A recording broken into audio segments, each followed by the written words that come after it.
Toi qui nais, tu appartiens à l'éclair. René Char. Chapitre 1.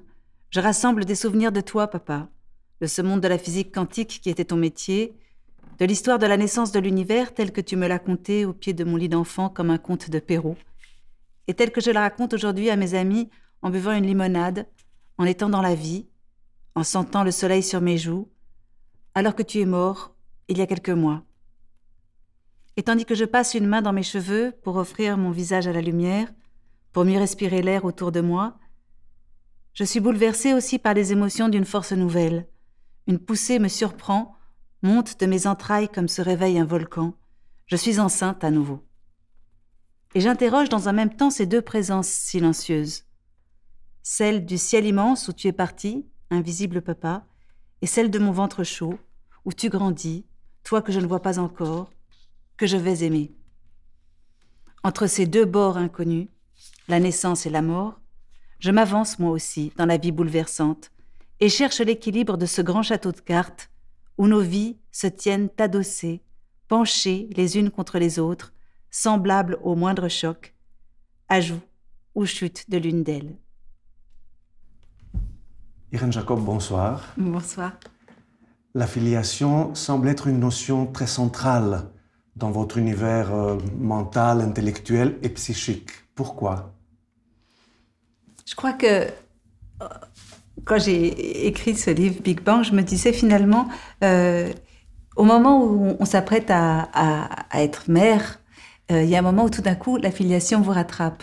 C'est-à-dire que quand on a 15 ans et quand on est jeune, on pense pouvoir écrire sur une grande plage blanche. Enfin voilà, ça y est, on va commencer sa vie et ce qui est avant n'a aucune importance. Et puis elle nous rattrape. Et on se rend compte que dans nos bras, il y a une charge affective qu'on porte et ce sont les bras qui nous ont portés. Et il va falloir qu'on en fasse quelque chose. Et d'où on vient? Alors bien sûr, il y a tout l'héritage affectif de nos parents, de notre famille, de notre pays peut-être, de notre culture, mais aussi un héritage encore bien plus large qui est celui du grand mystère d'où on vient, l'univers, d'où ce titre Big Bang aussi pour moi. Et voilà, donc la filiation, c'est plutôt à un moment où on va donner la vie, se dire finalement d'où je viens et qu'est-ce que je vais donner. Quelle est votre définition de la famille ? La famille, c'est d'abord...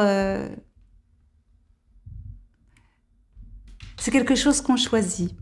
Je dirais qu'il y a un petit passage dans le livre où vous m'aviez dit, tiens, c'est amusant, quand les enfants disent, mais maman, où est-ce qu'on était avant de naître ? Est-ce qu'on peut choisir sa famille ? Et si on veut dire quelque chose, comment est-ce qu'on fait ? C'est vrai que on choisit pas sa famille, mais pourtant arrive un moment où on peut la choisir, soit en la renouvelant avec d'autres personnes qui vont être nos tuteurs, nos frères, nos sœurs de vie, soit en la renouvelant vers ceux qui nous ont portés, en se disant, c'est eux. Et je comprends maintenant, adulte, ce qu'ils ont traversé, et on se rechoisit, et on se recomprend, et on se reprend ensemble. Donc, c'est l'amour. C'est l'amour parce que on peut changer de famille, mais une famille, c'est d'abord un lien de confiance qu'on choisit envers ceux qu'on choisit être notre famille, et puis un lien d'amour qui t'a changé de famille, si on a besoin. Et votre père, donc, qui est le sujet central de votre livre, qu'est-ce qu'il vous a enseigné sur la vie, sur l'amour, sur la façon d'être dans le monde et dans l'univers? En fait, je ne choisissais pas vraiment mon père comme le sujet central de ce livre. C'était plutôt me positionner à un moment où je venais de perdre mon père et puis j'étais enceinte de mon deuxième fils. Et comment, en 9 mois, il allait falloir gérer, comprendre, traverser le deuil et puis la préparation à la vie. Et entre ces deux mouvements contraires, pouvoir m'adresser à deux personnes invisibles, une qui est partie et une qui va venir. une personne que j'ai aimée, une que je vais aimer. Et évidemment, mon père est une figure importante parce que aussi, il était physicien quantique et que dans le livre, c'est pas le sujet ici, mais son travail, c'était de chercher l'origine de l'univers. D'où est né l'univers. Donc ça, c'est une naissance encore plus grande, c'est un mystère encore plus grand, avec tout un vocabulaire fabuleux, fait de trous noirs, de forces faibles, d'infiniment petits, d'infiniment grands, de toutes choses qui nous composent. Et j'avais envie de me dire que c'est vrai que vous parliez, est-ce que l'amour survit à la mort? Mais quand on regarde le ciel, si on pensait que le ciel, c'était autre chose qui n'avait rien à voir avec nous, on se sentirait un peu seul. Or, ce ciel, cet univers, cet infini, nous ressemble. Et c'est ce que font les physiciens quantiques, de trouver dans les lois quantiques, dans les lois de l'univers, finalement, des choses dont nous sommes faits, nous aussi. Parce que ce mystère infiniment grand nous appartient. Comment un père trouve sa place au sein d'une nouvelle distribution qui est celle qui est annoncée par l'arrivée future d'une nouvelle vie, d'un bébé? C'est difficile de parler des pères en général, d'une part, qui je suis pour parler des pères, mais je pense qu'on ne peut pas parler non plus des mères en général. Et c'est vrai qu'au moment où on va peut-être attendre un enfant, qu'on soit père ou mère, on se pose la question, enfin on est rattrapé évidemment de par quel père on va être et quel père on a reçu aussi. Et les maternités, bien sûr, doivent être forcément heureuses. Or, on le sait, elles peuvent être difficiles, elles peuvent être douloureuses, surtout dans une famille. Donc, on se pose aussi la question, comment est-ce que nous, on va être en tant que mère?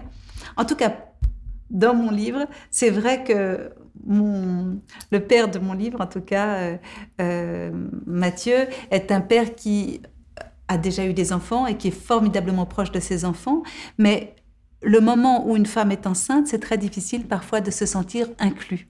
Et c'est assez drôle parce que je dis, voilà, il me regarde, il se demande s'il peut trouver sa place, s'il ne dérange pas. Enfin, c'est vrai de trouver comment comprendre que c'est aussi son histoire qui se trouve là et d'où vient cette paternité. Et qu'est-ce que c'est la paternité? Bien sûr, quand l'enfant est là, c'est simple. Pour certains pères, ça devient simple tout de suite. Pour d'autres, il faut aussi tout un chemin pour voilà, se dire, mais le mystère de la paternité aussi, le mystère de la conception. Le mystère, c'est de se dire, voilà, ici, il va y avoir un être avec qui on va se lier très fortement dans la vie. Je ne le connais pas encore, mais on va...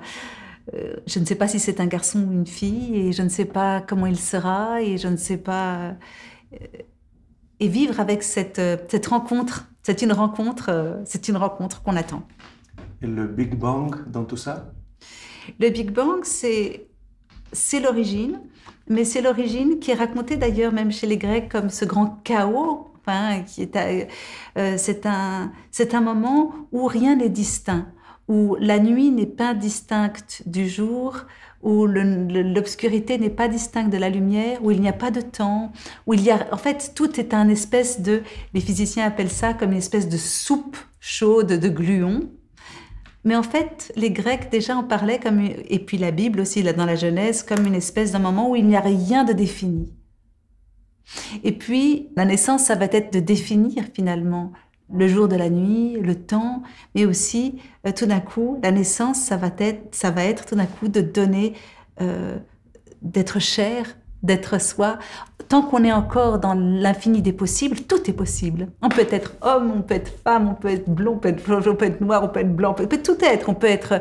Et puis voilà, on est la personne qu'on est à ce moment-là avec l'unicité de cette personne-là. Irène Jacob, merci beaucoup. Merci à vous. Merci, Yorgos.